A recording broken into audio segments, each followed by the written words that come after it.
नमस्कार, सुबह के 11 बज चुके हैं। मैं हूं आपके साथ दीपाली। आप देख रहे हैं जी उत्तर प्रदेश उत्तराखंड। शुरुआत करते हैं बड़ी खबर के साथ। लखनऊ से बड़ी खबर है, बढ़ सकती है आजम खां की मुश्किलें। जौहर ट्रस्ट के पदाधिकारियों से ईडी करेगी पूछताछ। सभी ट्रस्टी को पूछताछ का नोटिस देगी ईडी। आजम और करीबियों के दस्तावेजों की जांच की जाएगी। आपको बताएं कि बड़ी खबर, 10 सवाल बन सकते हैं मुसीबत का सबब। तो इस वक्त की सबसे बड़ी खबर, बुरे फंसे हैं अब आजम खां। सभी ट्रस्टी को पूछताछ का नोटिस देगी ईडी। इस वक्त की बड़ी खबर, आजम और करीबियों से मिले हैं दस्तावेज की जांच की जाएगी और 10 सवाल ऐसे हैं जो मुसीबत का सबब बन सकते हैं। सवाल 1, सपा सरकार में जौहर ट्रस्ट को करोड़ों का डोनेशन अचानक 2017 के बाद बंद क्यों हो गया। सवाल जो दूसरा है वो ये है कि क्या आपके रुतबे और सरकारी पद की वजह से फंड मिलता था। सवाल तीसरा ये है कि डोनेशन देने वाले को बदले में क्या कुछ देते थे या महज चंदा था। तो ये तमाम सवाल हैं जो मुसीबत खड़ा कर सकते हैं। सवाल 4 ये है कि 2021-22 में जौहर ट्रस्ट ने 4 करोड़ 96 लाख का रिटर्न क्यों फाइल नहीं किया। सवाल 5 ये भी है कि रामपुर पब्लिक स्कूल को भी 3 करोड़ 51 लाख की फीस मिली और आयकर विभाग को क्यों नहीं जमा की गई है। सवाल नंबर 6 ये है कि जौहर ट्रस्ट की 2 बही खाता क्यों है, दोनों अलग अलग एंट्री क्यों हैं, ये भी सवाल खड़ा उठता है। और सवाल नंबर 7 ये भी है कि ट्रस्ट ने कई करोड़ की ई फाइलिंग की है जबकि रसीदें 8 करोड़ 31 लाख की है। सवाल 8वां ये भी है कि यूनिवर्सिटी के कर्मचारियों का टीडीएस क्यों नहीं जमा हुआ है और लोकल यूनिवर्सिटी को 7 करोड़ 42 लाख के इक्विपमेंट क्यों दिया गया। और सवाल यह भी है कि जौहर यूनिवर्सिटी में 23 अक्टूबर 2015 में 200 करोड़ और 27 दिसंबर 2018 में 252 करोड़ क्यों खर्च हुए हैं। एसोसिएट एडिटर अजीत सिंह हमारे साथ जुड़ चुके हैं इस खबर पर। अजीत, अब लगातार मुसीबतें बढ़ रही हैं लेकिन आप पूरी तरीके से फंसते हुए नजर आ रहे हैं और ये जो 10 सवाल अब सामने आए हैं उसका जवाब देना मुश्किल लगेगा आजम खां के लिए। देखिए, बिल्कुल दीपाली, आजम खान की मुश्किलें पूरी तरह से बढ़ चुकी हैं। अब जौहर यूनिवर्सिटी की जो जांच हो रही है इससे बाहर निकलना आजम खान के लिए बहुत मुश्किल होगा, क्योंकि जो दस्तावेज, जो कागज हमारे पास है इनकम टैक्स की रेट के, उसमें बाकायदा इस सब बातों का जिक्र है कि भाई 2015 में 252 करोड़ कहां से आए। इसके अलावा 2018 में 252 और 200 करोड़ यानी 400 करोड़ के आसपास जो है एक साथ आप लेन देन कर रहे हैं 2015 और 2018 में। इसके साथ ही जौहर यूनिवर्सिटी में जो हाजी इकबाल की तरफ से 742 करोड़ रुपए दिए गए उसका भी हिसाब ये नहीं दे पा रहे हैं। तो 2 बही खाते, एक यूनिवर्सिटी में 2 बही खाते क्यों, कर्मचारियों के टीडीएस क्यों नहीं जमा हुए, बहुत सारे ऐसे सवाल हैं जिनका जवाब इनकम टैक्स ने निकाला है। और जो कागज हमारे हाथ लगा, जी मीडिया के पास जो दस्तावेज है, जो ईडी और इनकम टैक्स ने अपनी पूरी लिखा पढ़ी में इन बातों को शामिल किया, उसमें यही बात है कि जौहर ट्रस्ट के जितने भी ट्रस्टी हैं उनसे पूछताछ की जाएगी कि आखिर कैसे ये पैसा आ रहा था। कभी 3 करोड़, कभी 4 करोड़, कभी लाखों में, कभी करोड़ों में।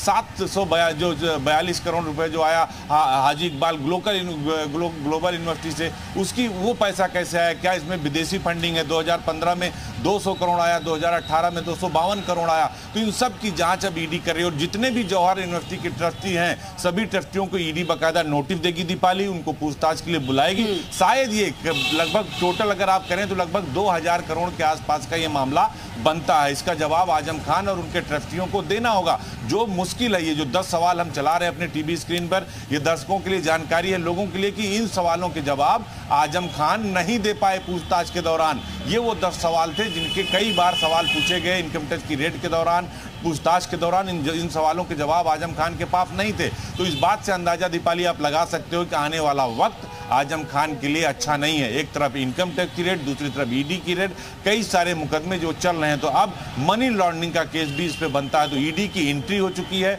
ईडी अब सभी ट्रस्टियों को नोटिस देगी और पूछताछ करेगी कि एक बही खाते में दूसरी एंट्री है, दूसरे बही खाते में 10 लाख से ज्यादा की एंट्री है, तीसरे में 8 लाख से ज्यादा की एंट्री है। तो 2 बही खाते क्यों, यानी आप ब्लैक मनी का इस्तेमाल कर रहे थे। व्हाइट मनी अलग इस्तेमाल कर रहे थे, उसके पैरेलल ब्लैक मनी का इस्तेमाल कर रहे थे। करोड़ों रुपए, 200 करोड़, 252 करोड़, 700 करोड़, यानी इस तरह से आप लेन देन कर रहे थे और इसका हिसाब किताब नहीं था। टीडीएस भी कर्मचारियों का नहीं जमा हुआ, यानी वो 2% भी टैक्स चोरी में आता है। तो अब मुश्किलात में है आजम खान, जो कभी वजीर आजम हुआ करते थे, कभी उनकी हुकूमत चला करती थी।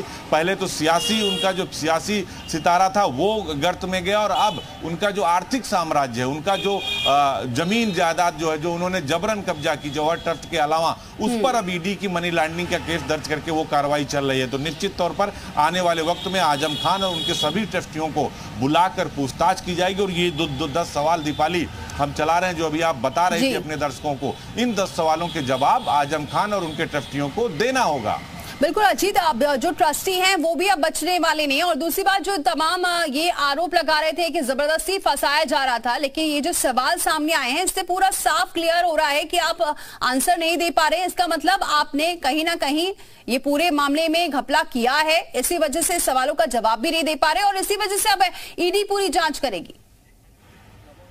ठीक है अजीत, आपको रोकेंगे इस वक्त। बड़ी खबर आपको बताया, आजम खान मामले की जांच ईडी को सौंपी गई है। इस वक्त की बड़ी खबर, जौहर विश्वविद्यालय की जांच ईडी को सौंप दी गई है। तो अब ईडी इस पूरे मामले की जांच करेगी। आजम की मुश्किलें लगातार बढ़ती जा रही हैं और लगातार हम बता भी रहे हैं कि ईडी को अब सौंपी गई है पूरी जांच और अब ईडी की एंट्री हो चुकी है। और ये जो तमाम सवाल है इसके जवाब अब ढूंढने की कोशिश करेगी ईडी। अजीत हमारे साथ बने हुए। अजीत, जैसा कि आप ही बता रहे थे कि अब ईडी की एंट्री हो चुकी है और अब ये सवालों का जवाब देना भी होगा, और सभी और भी जो साथ में थे, जो ट्रस्टी जिनके यहाँ छापे पड़े थे, वो भी अब इस सवालों के घेरे में आएंगे, उन्हें भी जवाब देना होगा। और दूसरी बात, जो तमाम तरीके के आरोप लगा रहे थे कि जबरदस्ती फंसाया जा रहा था, ये बहुत मुश्किल लग रहा है उनका बचना। देखिए बिल्कुल दीपाली, आजम खान का बचना मुश्किल लग रहा है। देखिए गाजियाबाद, एकता कौशिक से लेकर लखनऊ से लेकर अलग अलग शहरों में आजम खान और जौहर यूनिवर्सिटी को लेकर आईटी की रेड पड़ी थी। इनकम टैक्स ने चोरी पकड़ी है। ईडी अब मनी लॉन्ड्रिंग का केस दर्ज करके ईडी आ चुकी है। ईडी के जो हम सवाल चला रहे हैं, ये जवाब ये नहीं दे पाए हैं, तो ईडी अब मनी लॉन्ड्रिंग के तहत ये पूरी जांच करेगी। और जौहर यूनिवर्सिटी के आजम खान, अब्दुल्ला आजम, उनके परिवार के जितने लोग हैं, जो उस पूरे जौहर यूनिवर्सिटी के उसके ट्रस्टी हैं, उन सभी को नोटिस ईडी बाकायदा भेजेगी, उनको सम्मन जाएगा और उनको बुलाया जाएगा ईडी मुख्यालय पर, और उनको इन सवालों के जवाब देने होंगे कि आखिर कैसे 2 बही खाते हैं, 2 बही खाते वो कौन कौन से लोग चलाते थे। ब्लैक मनी, एक में 10 लाख करोड़, 10 लाख से ज्यादा की लेन देन है, दूसरे में 8 लाख से ज्यादा खातों की लेन देन है। 2015 में 200 करोड़ रुपया सीधे लेन देन कैसे कर लिया, 2018 में 252 करोड़ रुपए का लेन देन कैसे कर लिया, सहारनपुर की हाजी इकबाल की जो लोकल यूनिवर्सिटी है उससे कैसे 742 करोड़ रुपए आपने ले लिया। तो ये बहुत सारे ऐसे सवाल हैं जिनके जवाब आपको देने पड़ेंगे। और देखिए इनकम टैक्स का अपना अलग काम है, इनकम टैक्स ने अपनी जांच करके ये बिल्कुल क्लियर कर दिया कि जो ये बात कह रहे थे आजम खान या उनके जौहर यूनिवर्सिटी को लेकर कि भाई हमको फंसाया जा रहा है, सरकार हम पर दबाव डाल रही है, हमें तो प्रताड़ित किया जा रहा है। बिल्कुल, आपको रोकना चाहेंगे। आकाश सक्सेना हमारे साथ जुड़ चुके हैं, बीजेपी एमएलए हैं। बहुत स्वागत है आकाश जी हमारे साथ जुड़ने के लिए। आकाश जी, आपने पहले शिकायत कराई थी और अब लगातार इस पूरे मामले में आईटी ने छापेमारी की, कई सवाल ऐसे रह गए हैं जिसका जवाब नहीं दे पाया आजम खान। अब ईडी की भी एंट्री हो गई है, क्या कहेंगे आप?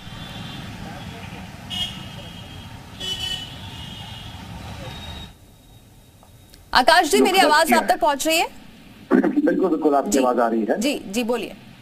हम तो हमेशा से यही कहते आए हैं कि आजम ने जिस तरीके से सरकारी संपत्ति का निजी भूमि में उपयोग किया, तो अपने आप में बहुत बड़ा उदाहरण है। और इनकम टैक्स का किसी सवाल का जवाब आज इनके पास इसलिए नहीं है क्योंकि ये खुद जानते हैं कि हमने जो भी कुछ किया है वो अपने आप में देश में भ्रष्टाचार का बहुत बड़ा उदाहरण है।